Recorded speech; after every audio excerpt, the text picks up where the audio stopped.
Okay, class, the next section is the nature of chemical bonds themselves. So, as we know, atoms are connected to each other by bonds. And when you get a series of atoms connected in such a way, then you form molecules. And bonds are effectively the glue that hold molecules together. Now, one question is, well, why do two atoms get together to form a bond and make a molecule? What we're going to see is that there's a series of different models that explain this, but the overall principle basically is the same, and that is when you make a bond, you are generating a lower energy state, so something that is more stable. And we'll often, or one of the terms I usually talk about is something rolling downhill. So physicists would use basically potential energy sort of explanation for this. So one of the earliest little charts, which I've tried to emulate here, is this. So we've got energy, low energy, going up to high energy, an internuclear distance axis, so how far apart are two atoms. So we have a hydrogen atom and a hydrogen atom here, which are really far apart. As they get closer together and they can form a bond, then it rolls downhill, and then this is basically at the valley of this is the average bond length of a hydrogen molecule. So the atoms actually vibrate themselves, so this bond can be compressed and elongated, but this is the average length, so 0.74 angstroms. If you try to push them too close together, that is a high energy process because you're actually starting to repulse one another. So that you get the repulsive interactions. This is a really high energy process. So if you look at a chart, a table in your textbook for bond lengths and this type of stuff, and you'll see HH, chlorine, chlorine, iodine, iodine. They'll have a different energy level, which tells you how stable it is, and they'll have a different bond length, which tells you how far apart it is. So a graph like this can be shallower, come down here, where the distance is longer and the well isn't quite as deep. So that would be a weaker bond that's longer. And we sort of figure that out in general chemistry, that typically the shorter the bond, the stronger it is. Right, so bond making, this is basically, this releases energy, so it's a downhill process. Bond breaking requires you to put energy in, so that's absorbs energy. And in the last section, we basically used valence electrons to make our bonds. So not the core electrons, but the electrons in the outer shell. So when we were doing our Lewis structures, we had certain rules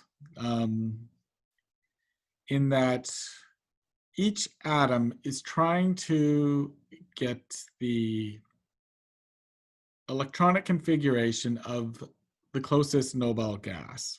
So in the case of hydrogen, it would be helium, and that would be 2 electrons in the 1s orbital. So we call this the duet rule. And for, say, carbon, it would want to have the electronic configuration of neon, which has 8 valence electrons in the 2s and 2p shell. So that would be 8 electrons. So the octet rule. Once you get into the rows beneath the second row, so in the third row, and in the case of organic chemistry, the 2 atoms that are important for this are sulfur and phosphorus, you can have an expanded octet. But nitrogen, oxygen, carbon, they all have got, they're all in the second row, and we're going to be using them a lot. So it's basically the octet rule. So 8 valence electrons. So how do they do this? There's two types of bonds that you can make. One is that you can transfer an electron, and this happens with atoms of large differences in electronegativity, which we'll talk about shortly. So so sodium and chlorine. If sodium gives up an electron, it will have a noble gas configuration. If chlorine receives an electron, it will have a noble gas configuration. So sodium will donate, just give away its one electron. And we use this fishhook arrow here to describe the movement of one electron. When sodium gives up that electron now, sodium's got more protons in the nucleus compared to electrons, so it carries a positive charge, whereas chlorine now has more electrons in the orbitals than it has protons in the nucleus, so it bears a negative charge. So this would be an ionic bond, and they are held together by electrostatic attraction, so an ionic bond. Now, conversely, you can move two electrons, and we use this little arrow here to depict this, a regular little arrow. It's going to have a tail, and it's going to have a head, and this, remember, negative goes to positive. So some electrons, we can see that in a second. So electron transfer. For what we're dealing with carbon, it's far more likely that we're going to hear about electronic sharing. So carbon's got 4 valence electrons, and it would cost way too much energy to give them all away or to receive them. So it shares its electrons with other atoms. So in the case of hydrogen, hydrogen's got 1 valence electron. So carbon, when it forms a molecule with hydrogen atoms, it's going to take 4 of them. So carbon's got 2, 4, 6, 8 shared electrons. In the case of methane. So each hydrogen obeys the duet rule because it's sharing 2 electrons, and carbon is now sharing 8. Oxygen, our good friend oxygen, 6 valence electrons.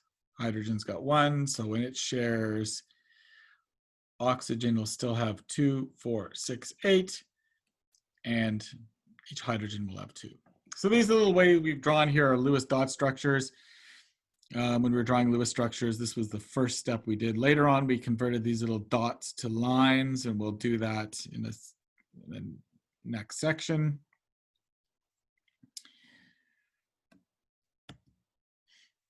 Writing all those dots is kind of a time consuming, so we just draw little lines. So these would be Lewis line structures. The electrons that are not involved in bonding, we still draw as dots. And so oxygen's going to have 2, nitrogen's going to have 1 set of 2. In the case of ammonia here, those electrons that are not involved in bonding are, of course, electron lone pairs or non-bonding electrons, or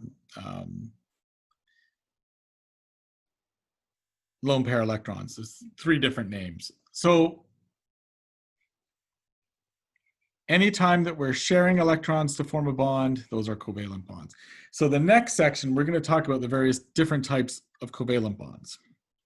But before we do that, we're going to talk about the exceptions to these Lewis structures. All right. So the number of covalent bonds that you can make is dependent upon your location on the periodic table and how many you need to share to get a noble gas configuration. So the hydrogen and all the halogens, which are the group right beside the noble gases, they just need to share a grand total of 2 electrons. So that'll make 1 bond. Oxygen, which is 1 section to the right, left over from here, can make 2 bonds. Nitrogen and boron can make 3. Carbon and silicon can make 4. So when carbon has got an octet, you'll notice that it has all of its electrons are involved in bonding.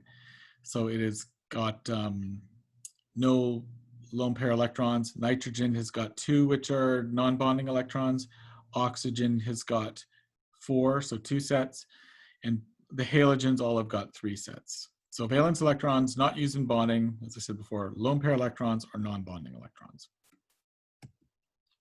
Now there are exceptions to the octet rule, and some of them are actually very important for what we're doing. The first one is the incomplete octet. So if you're looking at a periodic table, on the left-hand side of carbon, there is boron and all the atoms that are right beneath it.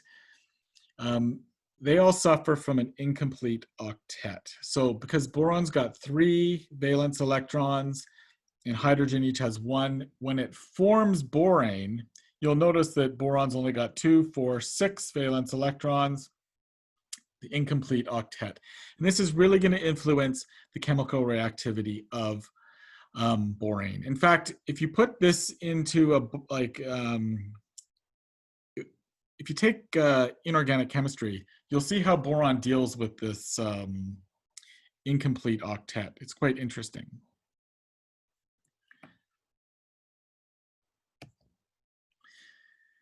The other exception is the expanded octet, which is in rows 3 and below. But in our case, it's mainly phosphorus and sulfur that we're talking about. And so they can, they can have an expanded octet. And it actually makes quite a few interesting different situations, particularly sulfur can come up with. All right, so phosphorus. Normally, 3 bonds and a lone pair, like phosphorus trichloride. But in the expanded octet, it will have 5 bonds and no lone pairs. So this would be a phosphorus pentachloride. This would be a trigonal bipyramidal structure. When we're talking about Vesper theory, this would be would have an electronic configuration that is tetrahedral, but the molecular configuration would be a trigonal pyramidal. All right, sulfur is a bit more interesting. It can look like oxygen, 2 bonds and 2 lone pairs. So sulfur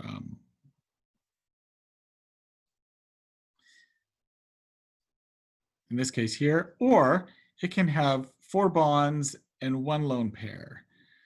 So 1, 2, 3, 4, lone pair. So if you're going from this structure to here, this electron will be shared, this electron will be shared to make those 2 shared sets of electrons. And likewise, if we're going from thionyl chloride, which is the name of this, to the sulfuryl chloride here, each one of these electrons will be shared with an oxygen to make this. So, or it can have 6 bonds and no lone pairs. So those are the basic situations for sulfur.